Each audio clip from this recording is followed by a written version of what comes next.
Five Nights at Freddy's is about a lot of different things, but by the end of the first arc, FNAF is a story of revenge. Henry had lost everything: his wife, his child, his fast food franchise, and his best friend and business partner, William Afton. After he learned the truth, after William went missing, Henry had to close all the restaurants. His pain didn't end there. Someone had to watch those buildings. Someone had to keep the robots and ghosts in check. And after 30 years of the buildings burning down, people dying mysteriously, and countless children going missing, Henry needed to end this. So he went back. He studied and searched for any evidence of the nightmarish horrors that took place. It was messy, and there were so many conflicting theories. Did William kill just 5 kids? Or was it 10? Did he kill more kids with those weird machines he built underground? How many more died? There was no trace of any of it. Henry tried his best to make sense of it all, to explain who died and what year, and for 30 years, he went insane trying to figure out the mysteries of Freddy's. In the end, he figured out enough.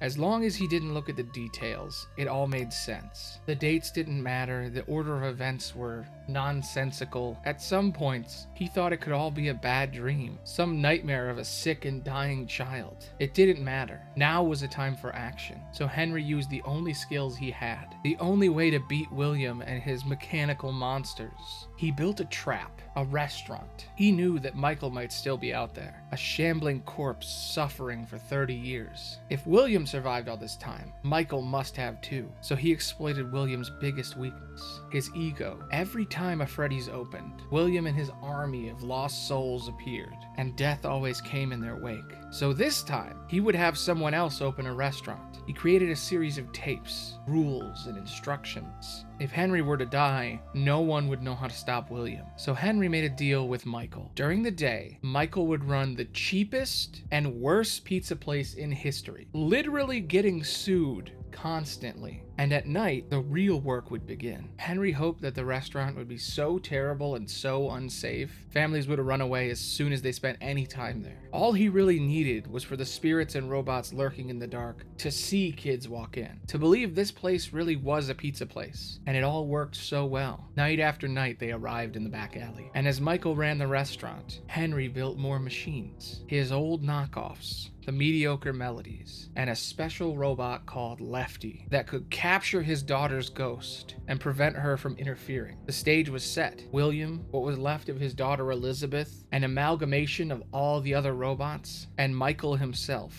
were all reunited. They were each moving around a metal maze Henry made for them as Michael sat at its center. Henry sat nearby in a hidden room, sitting next to his daughter's ghost. Charlie was trapped in a prison. It was the only way that she wouldn't interfere. He gave Michael a way to escape, but he knew he wouldn't use it. It was time to end this. All of it. As the furnace burned, as the box locked them tight, Henry gave the greatest speech in the entire series. He explained it all, and he won. Some people say he died. He went down with the ship. Others say he made sure that building was swallowed by the earth. No matter what happened to Henry, his story was over. As William and the others burned, William was trapped in his own personal hell. With all the spirits released and all that agony surrounding him, William was tormented by the one he should not have killed, a vengeful spirit who refused to move on. Night after night, as William's spirit was trapped in an eternal hellfire, he would suffer the same way his victims did. Eventually, even the vengeful spirit moved on, leaving William to scream for his son to save him, but no one would ever come. And that's the story of Five Nights at Freddy's. They kept making games after that. There's a whole new arc out right now. New games, new books. The movie's coming out this Friday, and with all that's going on, Scott Cawthon still had time to put out a little platformer to tease the movie. FNAF is a complicated franchise, and despite the fact that it was made by just one guy, and each installment was meant to be the final Five Nights at Freddy's, the community online has managed to cobble together a pretty good story. It's easy to get obsessed with the details. Who was the person sitting in Midnight Motorist? Who died first? When was sister location? But so many people get caught up in the daily grind of content and theories. People tend to get lost when it comes to the story. I might come back and explain more next FNAFtober, or I might never talk about FNAF again. But I think I do understand this story and its characters just enough. When Scott Cawthon made FNAF,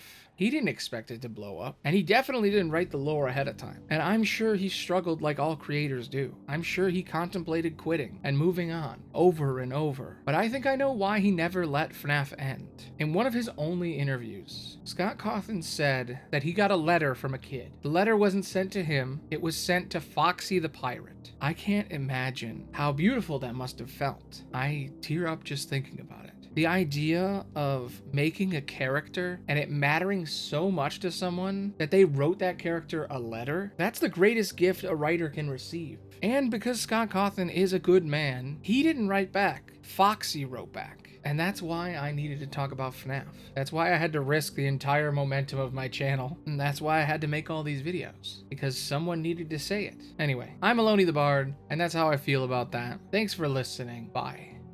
Well, that was fun. I was supposed to be researching Union Cross this whole time, but I felt like I really needed to be completely immersed in FNAF. So now I only have a few days, like a week, to try to understand everything about Union Cross and write about it. And it is an even more confusing story than FNAF. So we'll see if I come up with a video next Wednesday. I might have to take an extra week to do some research. But if anyone's interested, completely unrelated, I am still streaming every weekday on Twitch, twitch.tv/AloniTheBard. Spooky month is probably over by the time you're seeing this, or about to end. But in November, when I come back to streaming, I'm going back to all the old games that I never finished on stream. And it should be fun. I'll see you guys next time. Thanks for watching. Bye.